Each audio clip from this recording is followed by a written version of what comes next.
let me just share an illustration. And Sherry just recently went to Atlanta, and she got booked on a flight that had about half the plane filled with middle school students going on a field trip to Washington, D.C. Why from Indianapolis? They had to go through Atlanta to get to Washington, D.C. I'll never understand the airlines, but that's how they got there. So she is on this plane with all these middle school students, and she's sitting either across the aisle from or very near two or three about 13, 14-year-old girls. Okay? Now, I'll be back. Of course, these things in the hands of many middle schoolers are basically glued to their hands. Actually, for some of you, they're glued to your hand. Some of you, it's glued to your hand right now.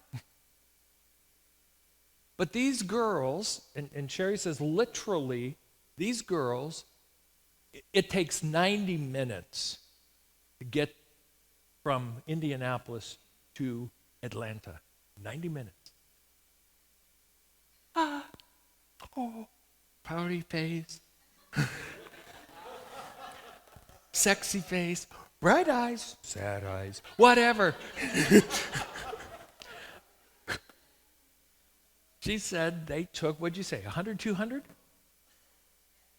At least 200 selfies sitting in a plane seat.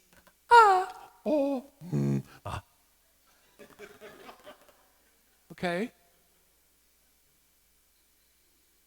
A couple of years ago, I was in line at Kings Island, and I was waiting for, guess what? A roller coaster. And it was about a 30-minute wait. Now, if you've ever been, which most of you probably have, and if you haven't, they have what are called queue lines. Queue lines are lines that go this way until you go this way. Until you go this way. And you keep queuing back and forth.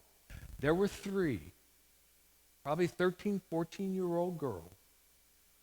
During the 30 minutes that I was in line, and then posting this one, that one. Oh, I don't care for that one, swipe it. Let's do this. They were doing the smiley face, the pouty face, what I suppose they thought was the sexy face. I don't know what they were doing.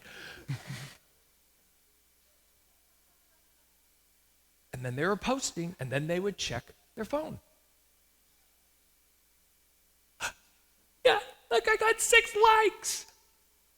Okay, and you know, I post things too, and I like to get liked, so I'm not gonna be too critical.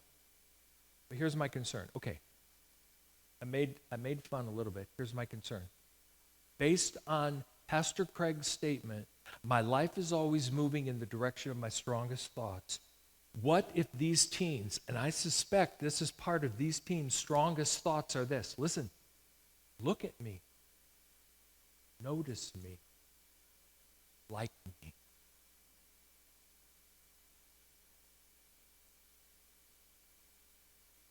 Look at me. Notice me. Like me. They spend all of this time on their devices sending out pictures that they're hoping somebody will look at me, notice me, like me. See, I don't have an answer to this because it's still a relatively new phenomenon, but based on Pastor Craig's statement, my life is always moving in the direction of my strongest thoughts. If those are their strongest thoughts, what's down the road? Now, I'm going to speculate a little bit here. Teen anxiety, teen bullying, and teen suicide are spiking. And I am wondering if some of that is happening because their strongest thoughts are, look at me, noticed me.